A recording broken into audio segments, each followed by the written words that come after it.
aprovechar los fondos de cohesión, los fondos Next Generation, los fondos de estabilización, en definitiva, que van a intentar de alguna manera pues que lleguemos o incluso superemos las cotas, los márgenes, los beneficios que veníamos arrastrando de antes de la pandemia. Olvidar aquella maldita crisis, salir del enfrentamiento que nos tiene pues con la guerra de Ucrania, enfrentamiento económico, en definitiva, que nos ha tenido prácticamente a punto de la recesión, y hemos de decir que tanto Portugal y España hemos sido un tanto, por decirlo de alguna manera, nuestros gobiernos, apoyados por supuesto por empresas como pueden ser pues simplemente los autónomos, para establecer un escudo social, una protección específica a lo que son las pequeñas y microempresas y el trabajo autónomo esencialmente. Desde la Unión de Autónomos de Yucatán, modestamente, lo que vamos a intentar es vertebrar, visualizar de forma conjunta cómo debe a futuro desarrollarse la labor de cada una de las líneas de negocio de nuestros establecimientos, de nuestros comercios, de nuestros servicios, de nuestras empresas, en definitiva, de uno y del otro lado.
Fernando Pessoa, uno de los pilares de la literatura portuguesa de todos los tiempos, decía que las ciudades cambian y se transforman, pero los campos son eternos. Esta eternidad cambiante en los paisajes serranos y alentejanos a causa de la acción humana es uno de los rasgos que vincula a estas dos regiones hermanas. En este territorio tan cercano a la Sierra Onubense y al Alentejo portugués, damos comienzo a un reportaje, un recorrido por aquello que nos une, por multitud de elementos relacionados con el patrimonio, con la cultura, con la historia, con la familia, con los hábitos cotidianos que han conformado un territorio único y uniforme. La raya portuguesa es una zona que mantiene históricamente unos vínculos comunes, unos rasgos que nos identifican y que la han conformado como un territorio prácticamente uniforme, con unas costumbres similares, con unas formas de vida también bastante unívocas. Por eso, la Asociación Cultural Lieva, con el apoyo de la Secretaría de Acción Exterior de la Consejería de Presidencia de la Junta de Andalucía, quiere ofrecerles este recorrido por una serie de circunstancias y de momentos que van a trasladarles las formas de vida comunes, históricas y también actuales de esta zona. La pandemia que nos ha asolado ha limitado estos vínculos y estos intercambios, pero es más fuerte, es mucho más potente las ganas de vivir conjuntas que tienen la gente del Alentejo portugués y la gente de la serranía onubense de Andalucía. Acompáñennos de la mano de expertos, de representantes institucionales, de arqueólogos, de profesores, de técnicos, de estudiosos del patrimonio, de las asociaciones culturales tanto portuguesas como andaluzas, en definitiva de un catálogo de personas que conocen bien este territorio, que viven en él y que lo viven. Lo conviven mutuamente con familias, con profesionales, con pequeños autónomos, con titulares y gestores de pequeños negocios, con estudiantes y con, en definitiva, una población que sabe que tiene mucho en común y que va a estar colaborando con la Asociación Cultural Lieva en este recorrido por aquello que nos une al Alentejo y a la Sierra.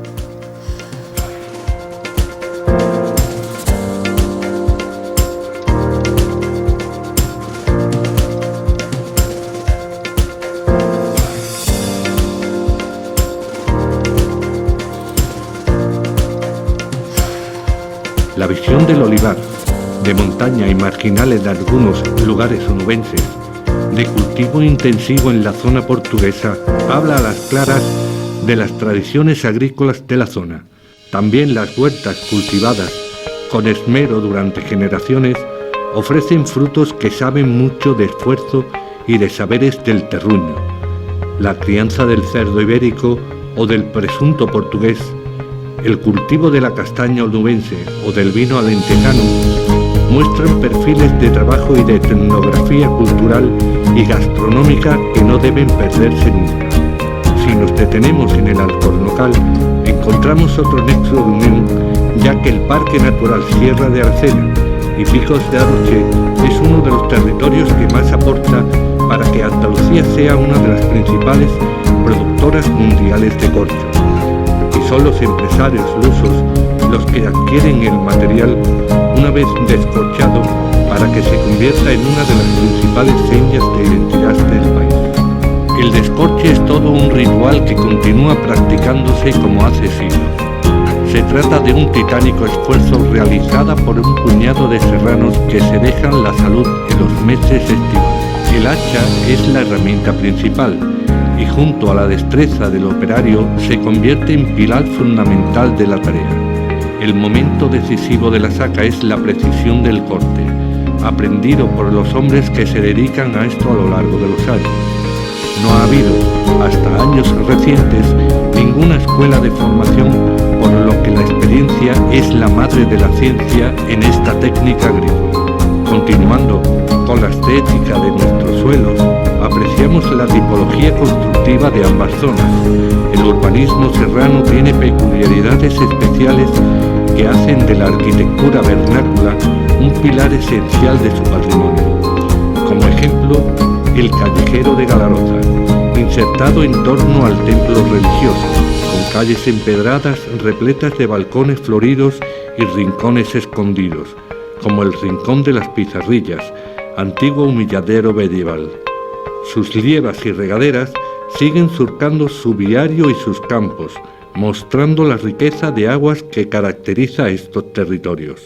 Entre ellas, la que aporta el río Múrtiga, arteria fluvial que nace en Fuenteridos y, tras recorrer Galaroza, La Nava, Cumbres de San Bartolomé, Cumbres Mayores y Encinasola, hermana sus aguas con Portugal en Barrancos. En aquellas tierras el río se hace el uso bajo el nombre de Ardila y presenta un amplio caudal donde se asentaron molinos harineros como el de La Pipa, con objetivos comunes a los que jalonaron los ríos serranos, y sigue conformando actividades e identidades de sus moradores. La representación municipal tiene mucho que opinar en esta visión hermanada de nuestros dos territorios, por lo que resulta imprescindible conocer su parecer, concretamente el de Tomé Pires, representando a la Cámara de Serpa. Yo pienso que en los últimos años, con la abertura de las fronteras y también con algunas posibilidades de subvenciones partilhadas, conjuntas, se ha desarrollado algunos programas que tienen ese objetivo mayor, que es aprovechar las sinergias y las voluntades de los dos pueblos. Ahora es siempre posible hacer más, ¿eh? Y aprovechar mejor las oportunidades. Pienso que aprovechar mejor lo patrimonio natural, también el cultural, con un objetivo de tener más personas que nos puedan visitar. Yo pienso que ese es un espacio que se puede aprovechar mejor en los dos territorios, en Portugal y España. Su patrimonio y rentabilización de su patrimonio, con el debido respeto por la salvaguarda de ese mismo patrimonio. Tiene de haber un investimento, en nuestra perspectiva, un investimento de políticas nacionales para que las personas se queden en el interior del Alentejo. Y cuando hablo en investimentos, muchos tienen a ver con la movilidad, con las carreteras, con la ferrovía y también potenciar mejor la localización de empresas y también tener los servicios públicos de calidad como la escuela, la salud, la seguridad. Todo eso hace con que las personas se puedan quedar en Serpa y los otros municipios de la zona rayana. El Festival del Territorio Hospitalario es un buen ejemplo de un trabajo conjunto de los municipios portugueses y españoles de la zona rayana, en que tenemos una agenda conjunta con iniciativas que se desenvolven acá en Serpa y después en los municipios españoles, y todos participamos. Desde acá vamos hasta al otro lado de la frontera y nosotros también vienen acá y ahí nos conocemos mejor, las personas también conocen mejor el patrimonio de todos los municipios y después de esa iniciativa de territorio hospitalario tenemos otras que también nos han ayudado a arreglar nuestro patrimonio, las edificaciones de frontera.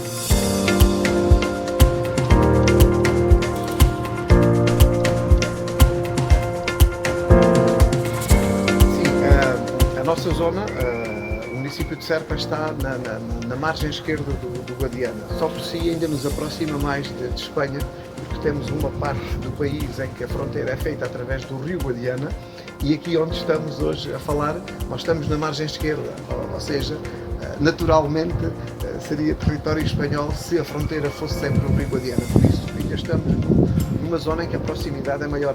Não temos um rio, digamos que, a separar-nos. E isso leva-nos a cada vez mais trabalhar de uma forma conjunta, que já temos feito e participado em muitas iniciativas, particularmente com o Rosal e com o Oroche, e iremos continuar a participar porque temos uma vida comum.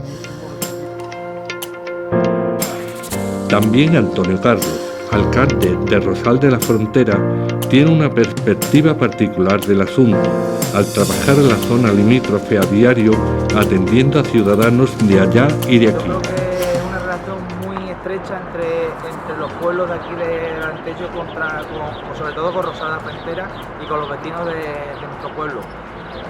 Sobre todo eso, el afectivo, la amistad que nos une a un pueblo y a otro, y también, claro, sí, las relaciones matrimoniales, como he dicho anteriormente, ¿sabes?, que existen entre vecinos de esa localidad con la nuestra, y sobre todo también el tema del económico, porque tanto Rosal como los pueblos, esto de Alentejo, nos hemos basado también en el comercio. Rosal ha sido un pueblo que se ha dedicado al comercio y al comercio con esta serie de pueblos tan cercanos a nuestra frontera. No hay raya ni hay frontera, hay puentes de plata entre España y Portugal y entre los pueblos del Alentejo y la Sierra de Aroche, Sierra de Acén y Picos de Aroche. Creo que me entiende que nosotros nos tenemos que unir y ser uno. Ya digo que nosotros por cercanía tenemos más pueblos cercanos al Alentejo y a Portugal que aquí a la sierra, porque 20 kilómetros que tenemos el primer pueblo, que es Aroche, o Santa Bárbara de Casa, en el Andévalo, nosotros tenemos 5 pueblos vecinos en Portugal.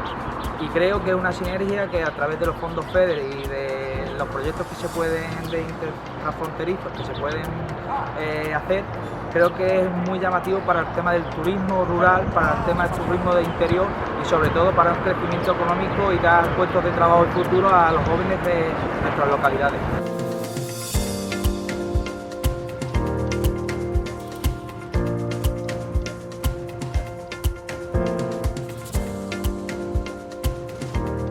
La huella en el terreno la han dejado marcada las explotaciones mineras que jalonan en esta parte de la llamada faja pirítica ibérica, demostrando que nuestro subsuelo es un universo distinto. Lugares como la mina São Domingos despiertan la pátina decimonónica de ingleses, alemanes o franceses, dejando un legado que incluyó también el inicio del fútbol en la península. Esta excavación llegó a ser la más importante de Portugal y a emplear hasta 1000 trabajadores. Por su parte, las minas de Teule, en el municipio de Cala, nos recuerda las grandes cortas a cielo abierto de la cuenca minera onubense. Contó con un ferrocarril inaugurado en 1905 para trasladar el mineral hasta el puerto de Sevilla. Si buscamos una figura que pueda simbolizar la cercanía entre las dos orillas territoriales, encontramos a un gigante de la literatura que pasó en ellas días difíciles. Miguel Hernández fue apresado en tierras portuguesas, cerca de Moura, el día 3 de mayo de 1939, comenzando una ruta carcelaria cuya primera parada fue el municipio de Rosal de la Frontera. Hoy, aquel lugar de escarnio y falta de libertades se ha convertido en un centro cultural que recuerda la obra de tan gran poeta. La labor de investigadores como Augusto Tasio ha conseguido perpetuar su memoria y extender el homenaje público a localidades portuguesas. Miguel Hernández llega a Aroche el 28 de abril 1939. Él sabe porque le han dicho que al otro lado de los picos de Aroche se encuentra un pueblecito pequeñito, un pueblecito portugués llamado Santo Aleixo da Restauração. Allí encuentra un joven que le lleva a su casa, le da de comer, le invita a quedarse y él dice que no puede quedarse porque él quiere llegar cuanto antes a Lisboa, porque allí se va a reunir con su mujer. La Embajada de Chile le ha prometido protección y al mismo tiempo los medios para que salga de España. Miguel, después de Santo Aleixo, se va a Moura. En Moura piensa que lo mejor que puede hacer es coger el tren coger el tren para llegar cuanto antes a Lisboa. Porque caminando solo por las noches y escondido de día, resulta que iba a tardar muchísimo, con lo cual para coger el billete ve que prácticamente no tiene nada. En Portugal no se sabía nada de esto, que lo llevaron a otro pueblecito muy pequeñito, se llama Sobrar da Disa, y allí estaba la PIDE, la policía de inteligencia portuguesa, que se dedicaba a fichar y a controlar a todos los extranjeros, a todos los que venían de fuera y eran hechos prisioneros. Desde allí lo trasladan a Vilaverde de Ficayo, y de Ficayo, que lo tenemos aquí cerca, Miguel permanece casi 4 días en Ficayo, tampoco se tenía idea de esto, en el Palacio de los Condes de Ficayo, transformado en cárcel. Desde ahí, el día 1 de mayo, es entregado en Ficayo, y el día 4 de mayo es trasladado a Rosar de la Frontera, a la aduana, y entregado a las autoridades españolas. Cuando a Miguel lo trasladaran a Huelva el día 9 de mayo del 39, Manuela se enteró y estuvo esperando en la puerta para verlo, despedirse de él y entregarle un trozo de chorizo que guardaba para cuando Francisco fuera puesto en libertad, y un trozo de pan portugués, y se lo entrega. Miguel se le echa a llorar, y Manuela dice: por Dios, no llores. Dice: mira, Manuela, gracias, te voy a dar un poema que he hecho para ti. Y es que Manuela para mí es como si fuera mi madre. Entonces, ese poema no se ha podido localizar, pero para mí concretamente me impactó la confesión de esta mujer. Se lo agradecí, todos estos detalles que me dio, y le hice una canción. Te voy a cantar un poquito, me atrevo, menos mal que no me está oyendo nadie. Me atrevo a cantársela. Manuela, tú ayudaste a Miguel en la triste prisión de Rosal. Manuela, en el mismo trozo de papel le llevaba pan y amistad. Samaritana, benditas sean tus manos, samaritana, que en tus manos le diste tu alma serrana. Hay otras personas, las que viven en la zona, las que habitan y construyen el territorio, las de ahora, que hacen diariamente el camino de ida y vuelta de sus casas a sus trabajos, del domicilio familiar a casa de sus padres, de la huerta a la vivienda. Son cientos de interacciones que mantienen activo el intercambio: casamientos ibéricos, relaciones laborales, fiestas en los dos lados, coplas que se cantan en otro idioma, sentimientos compartidos.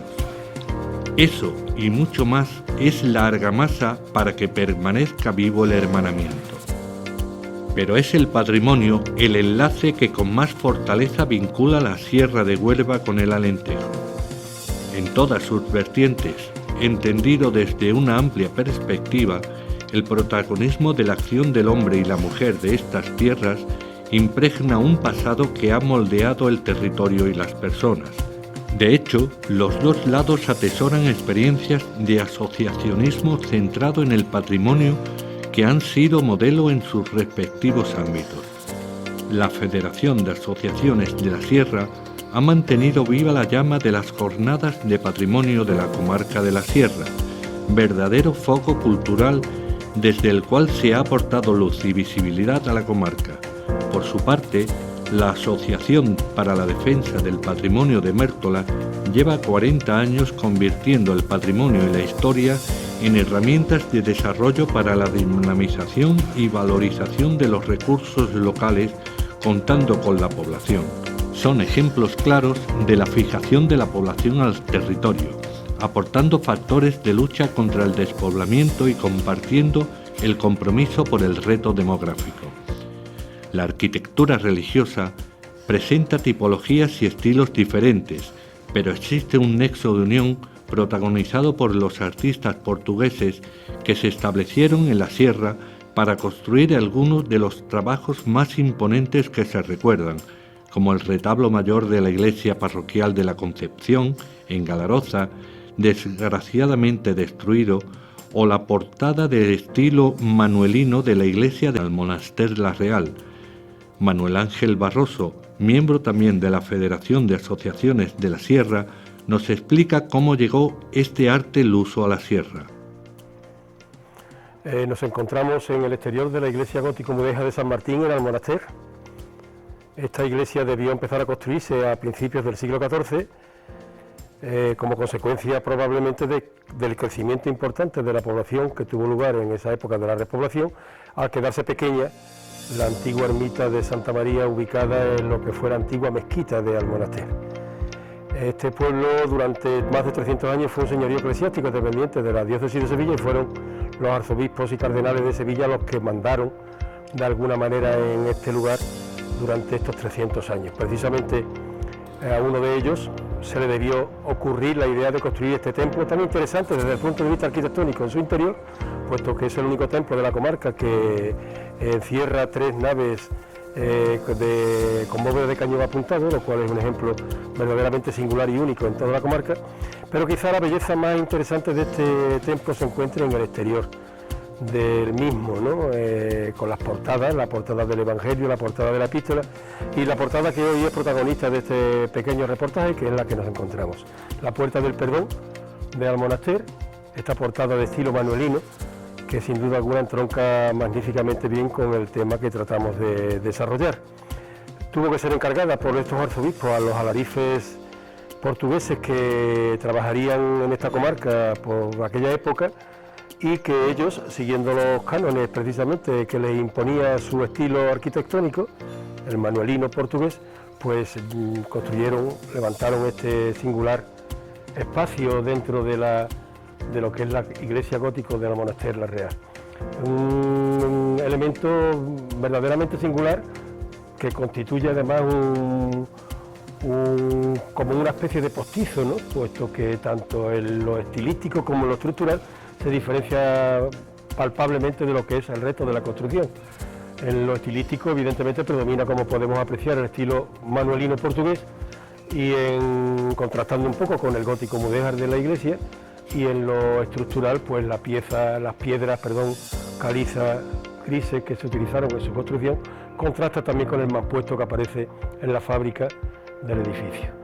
La portada se distribuye en 3 elementos ornamentales claramente diferenciados: una arquivolta interior lisa, una arquivolta exterior que representa el cordel, el famoso cordel o cordón manuelino, y una arquivolta intermedia en la que se quedan representadas una iconografía verdaderamente curiosa e interesantísima, siguiendo también un poco la costumbre didáctica de la iglesia de que en sus relieves y en sus edificios trataba de enseñar a la población, a los fieles, pues parte de su doctrina.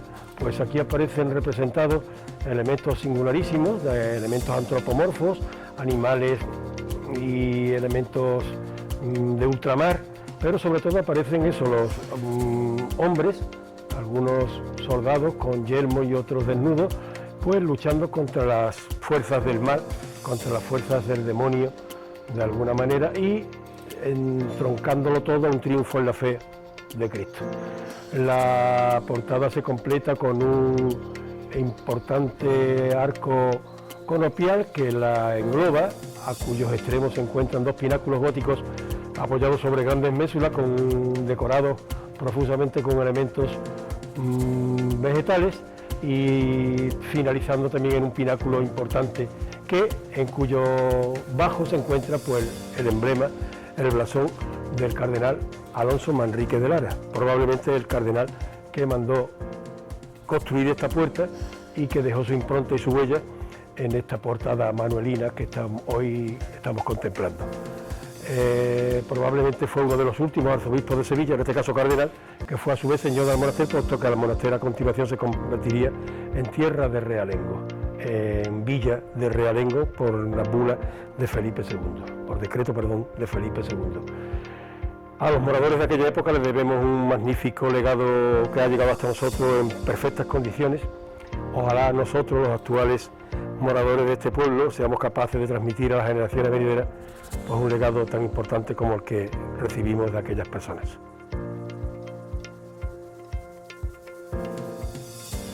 Los castillos de la banda gallega conformaron una hilera de construcciones defensivas que fueron foco y lugar de batallas entre los que hoy nos hermanamos en este documental y en la vida cotidiana. Batallas, victorias de ida y vuelta, reinos e intereses de los poderosos que marcaron a las gentes de entonces. Hoy, el legado es una cadena de fortificaciones como la del castillo de Noudar, desde donde se puede admirar los campos y aguas comunes a esta tierra hermanada. Antes aún de estos sucesos medievales, la arqueología está descubriendo un tesoro común, el que nos legaron civilizaciones anteriores o directamente nuestros prehistóricos antecesores.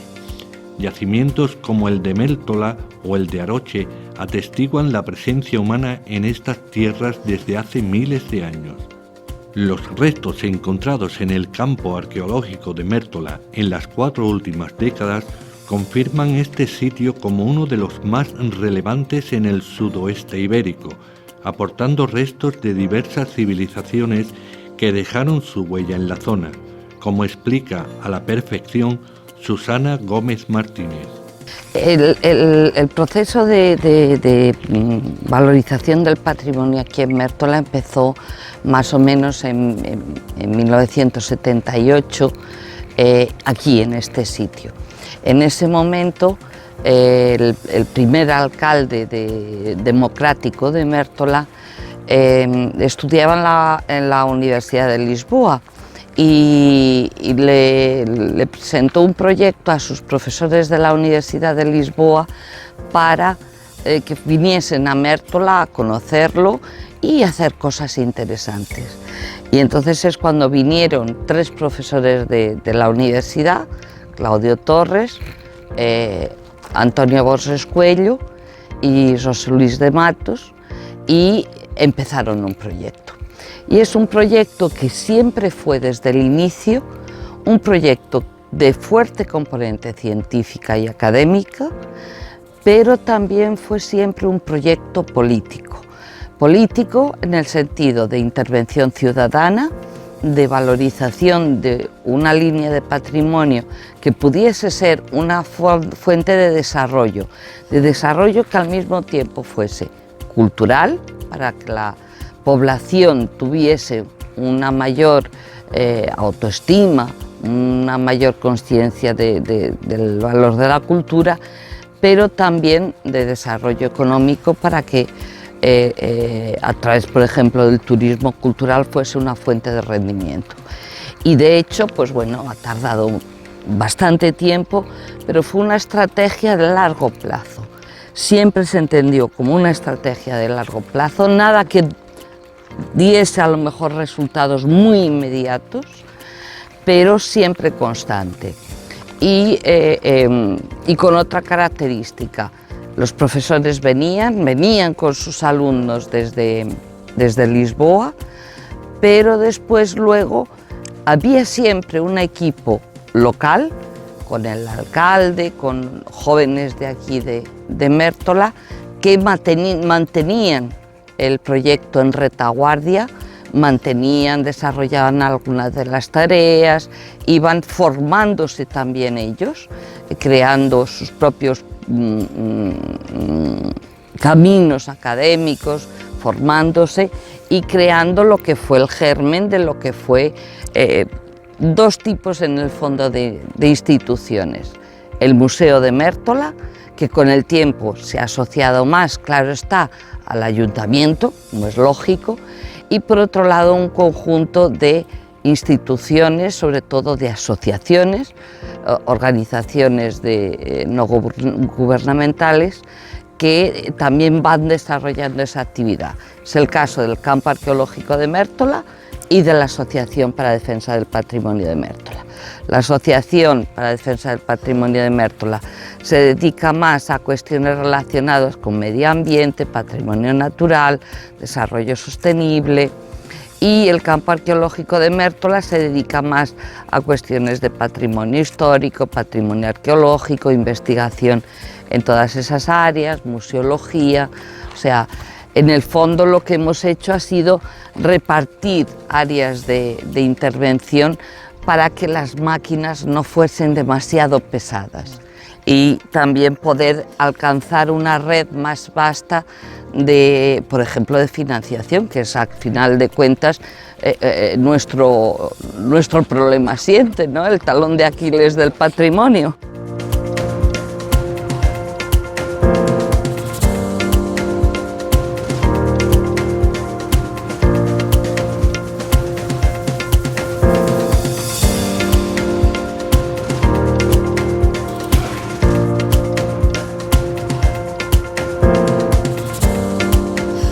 Nieves Medina, la arqueóloga municipal de Aroche, es perfecta conocedora de la gran ciudad Aruzi-Turóbriga, desde la que ha organizado actividades de turismo cultural como el Festival de Diana.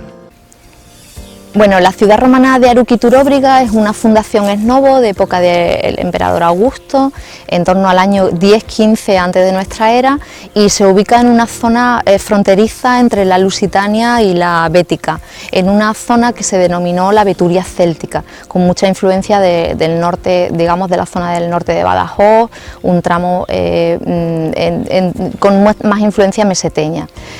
Bueno, pues en esta zona los romanos decidieron, teniendo en cuenta las políticas de Augusto, un mayor control del territorio. Para ello se produjeron centuriaciones, repartos de lotes de tierra y la fundación de una ciudad ex novo donde se intentó aglutinar a la población celta preexistente. La mayoría de los poblados celtas que tenemos de la época se abandonan en favor de esta ciudad y por eso también tenemos la dualidad en el nombre de Aruki-Turóbriga. Posiblemente el antiguo Aruki se encontrase debajo del actual castillo de Aroche, donde se ha documentado un poblamiento entre el siglo V a.C. y el siglo I, y posiblemente Turóbriga se encontrará en alguno de esos castros celtas que tenemos localizados en las zonas altas de los picos de Aroche o en la zona de las Peñas, también despoblados en la misma época, coincidente con la fundación de esta ciudad.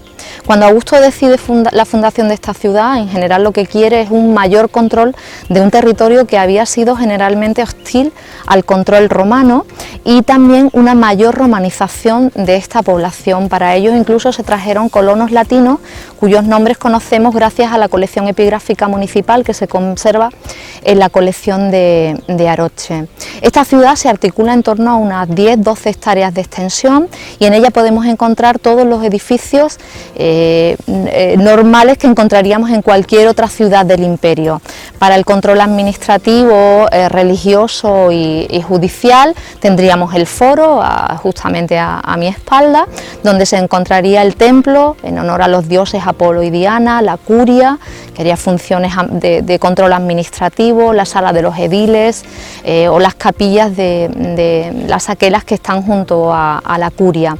También tendríamos la basílica en el solar que hoy ocupa la ermita de San Mamés, y también, como en otros edificios públicos, tendríamos el Maquelum o el mercado, prácticamente casi adosado al norte del foro, o un gran recinto termal de casi 3.000 metros cuadrados de extensión, donde se han documentado ya diferentes zonas de baño y salas anexas. En cuanto a la arquitectura doméstica privada, tenemos 3 ejemplos de este tipo de arquitectura: la Casa del Peristilo, la Casa Norte o la Casa de la Columna. Una de ellas, una gran domus con atrio y peristilo enormes, y todo ello se encontraría en una zona rodeada por una muralla a modo simbólico que delimitaría el pomerium de la ciudad. Al exterior de esta muralla encontramos los recintos funerarios, las necrópolis. Se han excavado tanto la necrópolis sur como la necrópolis norte, y también tenemos un gran edificio multifuncional, el Gran Campus, dedicado al dios Marte, al dios de la guerra, cuyo epígrafe también tenemos en la colección arqueológica municipal. Este yacimiento se conoce aproximadamente desde los años 70 del siglo pasado. Fue dado a conocer por el profesor Luzón en la búsqueda de ubicar sobre el territorio 2 ciudades citadas por el historiador romano Plinio, Aruki y Turóbriga.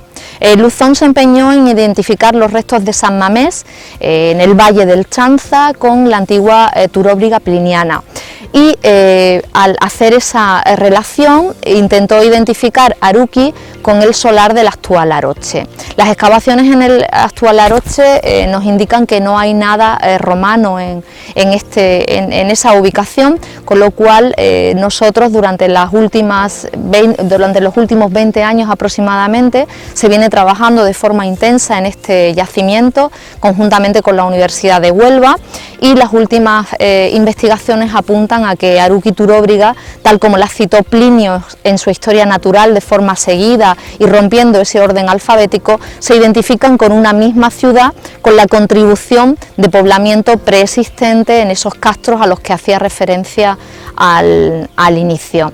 Con lo cual pues tendríamos una ciudad que articula toda la población del Valle del Chanza.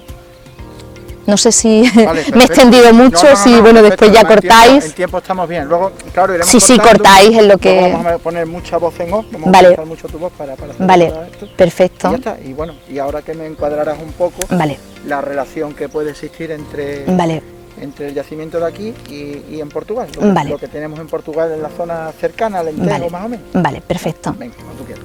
Bueno, en relación a... perdón. No pasa nada.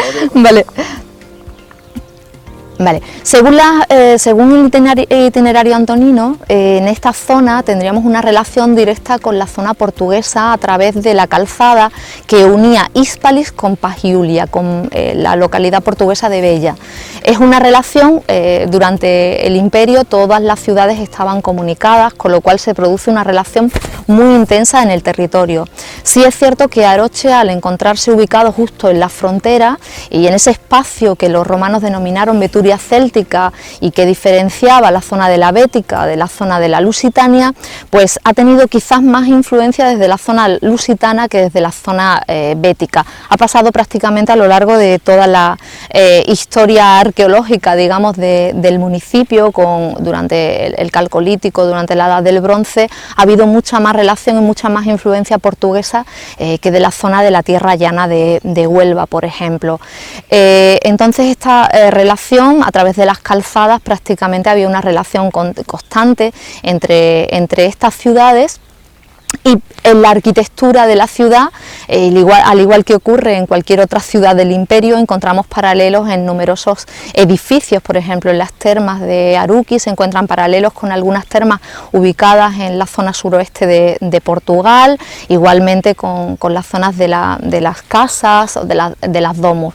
Hay una relación muy directa y significativa entre, por ejemplo, la población portuguesa de Moura y Aroche, no solo durante la época medieval, sino también en época romana, porque en Moura apareció un epígrafe dedicado a Agripina con una inscripción que durante mucho tiempo se leyó Nova Civitas Arukitana, la nueva ciudad de Aruki. Por tanto, si Moura era la nueva ciudad de Aruki, esta sería la Aruki Vetus, la Aruki antigua. No obstante, esa lectura que se realizó de ese epígrafe dedicado a Agripina está en relación también con otro epígrafe que apareció en esta ciudad dedicada a Germánico, a su marido, y por tanto, además de unos escritos del siglo XVII, se puede considerar que la lectura, tanto la lectura que se hizo de ese epígrafe era erróneo, como el lugar de ubicación.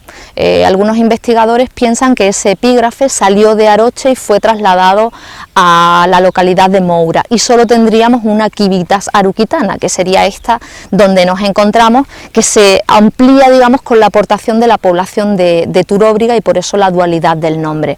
No obstante, la relación entre Aroche y Portugal ha sido constante, prácticamente, como decimos, desde la edad del cobre, desde el calcolítico, edad del bronce, muy intensa durante la época medieval, con la conquista por parte de la Orden del Hospital de San Juan de todo este territorio, y se sigue manteniendo en la actualidad con numerosos proyectos transfronterizos que venimos realizando, por ejemplo, con las localidades de Mértola, con Moura, con Serpa, y por ejemplo nuestro proyecto municipal de recuperación del patrimonio ha sido un proyecto cuyo mayor referente ha sido el proyecto Mértola Vila Museo, que es un referente a nivel nacional e internacional a tener muy en cuenta. En muchas ocasiones el trasiego no ha sido pacífico. El intercambio ha tenido que realizarse en condiciones muy difíciles que han forjado el espíritu y la resiliencia de estas gentes. El contrabando creaba rutas de imposible acceso, solo franqueadas por la necesidad y el hambre. José Francisco González, de Vestigia, nos acerca a días de zozobra y de supervivencia por las contiendas. Nos encontramos en el Cerro de Atalaya, el punto más alto de los picos de Aroche, superando los 700 metros de altitud, un lugar rodeado de naturaleza, donde la orografía es compleja, muchas pizarras con estratos verticales y muchas pendientes en los cerros que contornean la zona.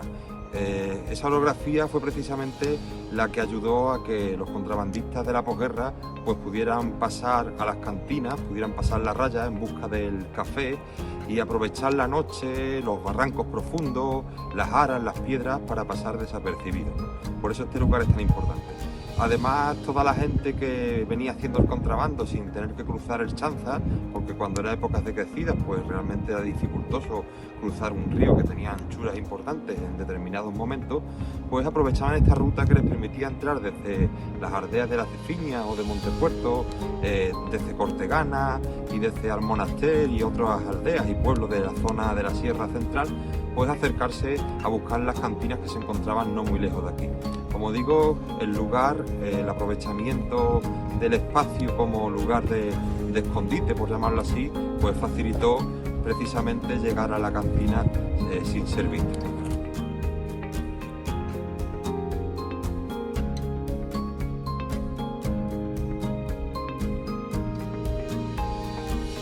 El 1006 es un punto de la frontera destacado porque nos marca el cambio de orientación de este a oeste para cambiarse ahora de norte a sur, ¿no? Entonces aquí la frontera hace un cambio brusco y es el punto más cercano, por ejemplo, a la población de Aroche. Con lo cual los cerros que tenemos en el entorno se ven muy bien desde el propio pueblo y castillo de Aroche y marcan la cercanía. En este lugar se estableció un cuartel de carabineros para vigilar el paso de frontera, porque la orografía permite un poco poder pasar mejor por estos tramos, con lo cual el cuartel está en una pequeña loma, el cuartel de Aguzadera, para vigilar esos pasos de los contrabandistas y poder tener vigilada la frontera haciendo una ronda durante el día y durante la noche. En este lugar, además, hubo ese cuartel de carabineros que después de la guerra pasaría a formar parte de la Guardia Civil de Frontera. En este sitio, además, sucedieron hechos importantes en la historia, por ejemplo en la Guerra Civil, donde parte del cuartel de los guardias civiles de Aroche tuvieron que refugiarse aquí en Aguzaderas cuando fue asaltado por los milicianos en Aroche, o también en momentos de contrabando cuando algunos contrabandistas que venían de Cortegana fueron sorprendidos en una emboscada trenzada por la propia Guardia Civil para apresarlos, y en el que uno de ellos pues fue detenido porque se le acusó de haber tenido que ver con la muerte de unos guardias civiles que venían camuflados, ¿no? De hecho, la Guardia Civil disparó contra uno de sus propios agentes equivocadamente, y al que detuvieron en esa emboscada pues pagó un poco los platos rotos de todo, ¿no? También sucedió aquí en este lugar de Aguzadera, un lugar, como digo, muy significativo por ser punto de frontera, el hito 1006 de la frontera entre España y Portugal. La historia, el patrimonio y la vida habitual refuerzan la creatividad que se muestra con fuerza en la zona en múltiples facetas. La literatura, el emprendimiento o las artes son ejemplo cotidiano de este empeño que ofrece escenas de principios y objetivos similares a ambos lados de la frontera. Enrique Vázquez continúa la senda histórica de Francisco Romero, el legendario Morito, que tuvo la sabiduría y el buen hacer para crear la cerámica con la técnica de la cuchara, típica de Cortegana. Vázquez aprendió el oficio y sigue ofreciendo maravillas artesanales con una técnica cuyo secreto guarda para generaciones venideras. Desde una perspectiva más moderna, el arte Víctor Vaz nos despierta la imaginación. Lleva décadas trabajando el metal de 1001 formas posibles, regalándonos fantasmagorías, figuras zoomorfas y todo un universo que se enriquece con su arte. Las manifestaciones populares han unido estas tierras desde hace siglos. En uno y otro lugar se han vivido celebraciones comunes que atraían participantes de otro lado, romerías como la de Flores en Santolexo o San Mamés en Aroche, como nos cuenta Antonio Rodríguez Guillén, chamizo, ligado también a las asociaciones serranas. Bueno, estamos en la ermita de San Pedro de la Zarza, que es una ermita del siglo XIII, donde está actualmente la imagen de San Mamés. San Mamés es el patrón de Aroche, pero no tiene su ermita aquí, la tenía en la frontera, que es uno de los objetivos o de lo que vamos a hablar hoy, es las devociones rayanas compartida entre portugueses y españoles a lo largo de este trozo de la frontera onubense, ¿no? La más importante era la de San Mamés, que era una devoción que estaba en la ermita San Mamés en Rosal de la frontera y que compartía con Fiscallo, con Serpa, incluso tenía sus mayordomos en Portugal y en España. Era una romería bastante importante. Esta devoción a San Mamés en Andalucía es la única devoción que hay, la trajo la Mesta desde el norte, Logroño, Burgos, Soria, con la transhumancia, y allí se celebraban 3 días de fiesta donde participaban portugueses y españoles con una serie de connotaciones del norte, como eran las mascaradas, también había un juego de toros. De hecho allí está el coso más antiguo de España y de hecho del mundo, que es de 1599, donde los chavales en la fiesta jugaban con los toros, ¿no? Está documentado, en agosto de 1599 se hace ese coso, que todavía hay restos y que el Ayuntamiento de Rosal de la Frontera pues lo va a recuperar. Otra devoción importante era la Virgen de Flores, que también posiblemente la trajera la Mesta, que es en Encinasola, y se celebra, pero esta tiene un significado especial.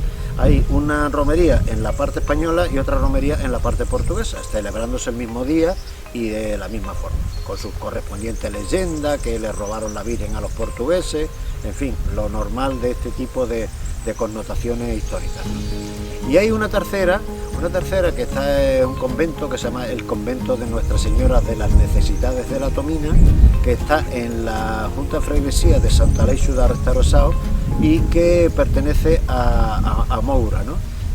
Ahí es un convento con una historia impresionante porque está pegado a la misma raya con Portugal de la contienda, y donde unos frailes pues regentaban ese convento. Y fue muy importante en la época del contrabando, no solamente el contrabando de posguerra, sino el contrabando desde el siglo XVIII, ahí que es el convento, pues se edifica ese convento y hace una labor mendicante de todas las personas que pasaban a trabajar en la contienda, y también en la festividad de Nuestra Señora de las Necesidades de la Tomina, pues iba, por parte española, iba a Aroche y Encinasola con su cirio. Cirio es lo que es un cirio, como el cirio pascual, y ellos iban en procesión hasta ese convento y allí lo depositaban ante la imagen.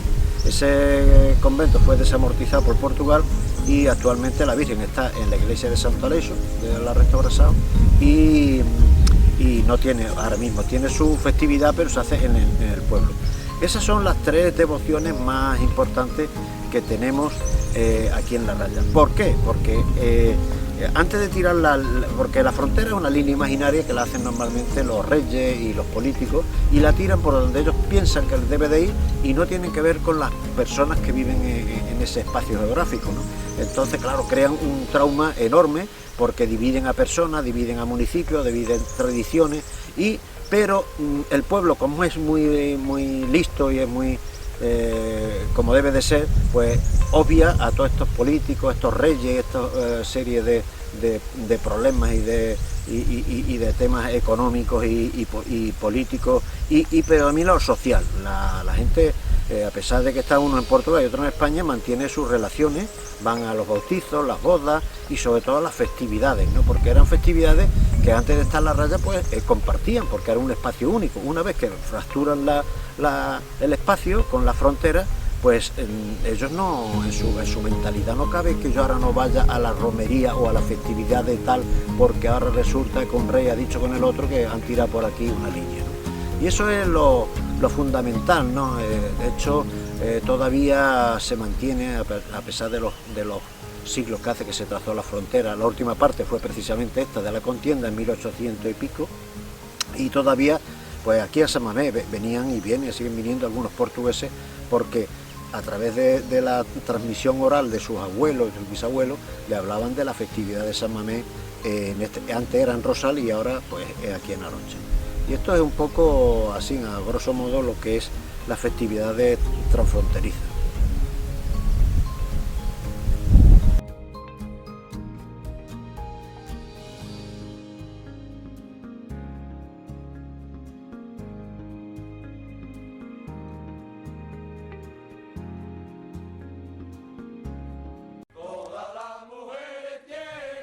El folclore musical reúne similitudes de gran relevancia, tanto a nivel de prestigio y reconocimiento, como en el ámbito popular.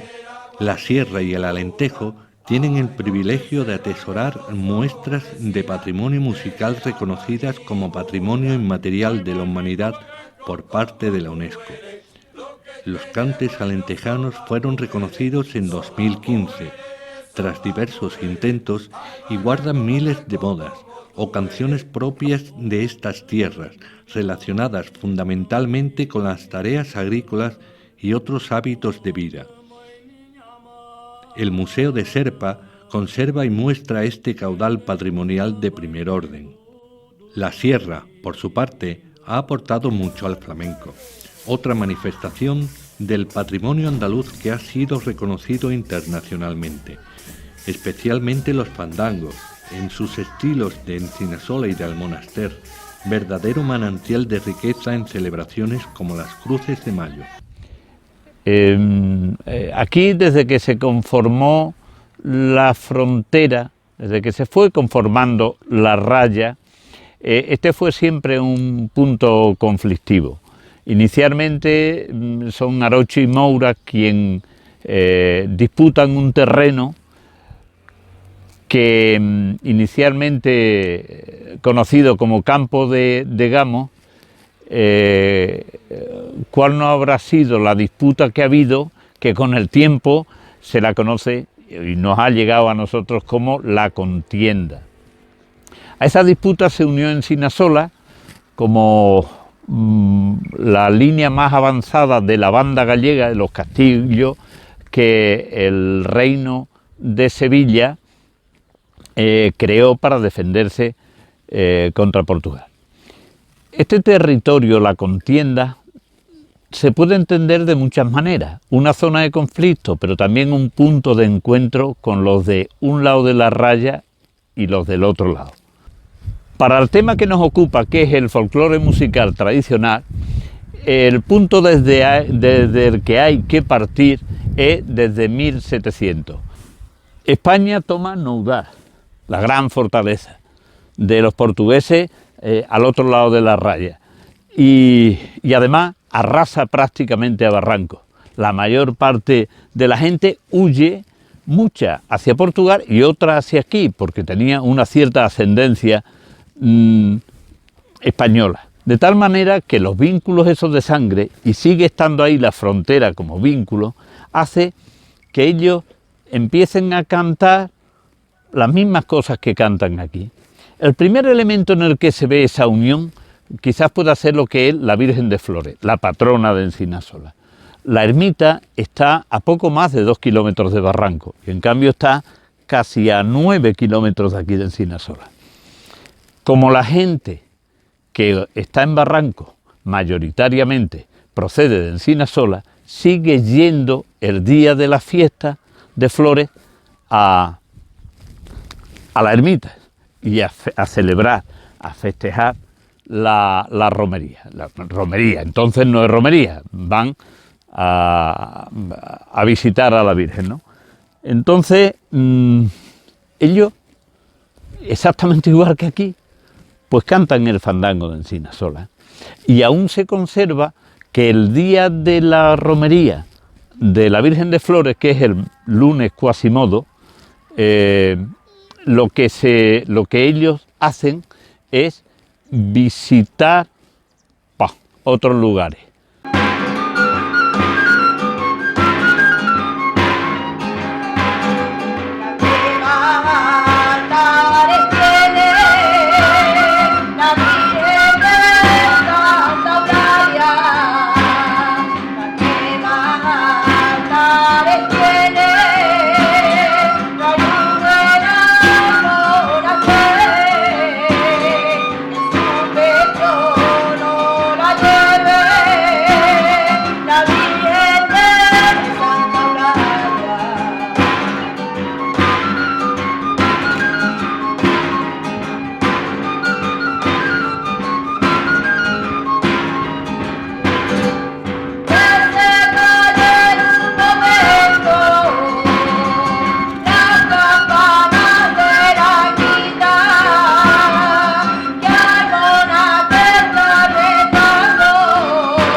Estos han sido a grandes rasgos algunos de los lazos que unen a la sierra con el Alentejo, a Andalucía con Portugal en su frontera norte. Desde la Asociación Cultural Dieva deseamos que se mantengan y que se implementen durante siglos, como una fórmula para afrontar un futuro que tiene muchas cosas en común.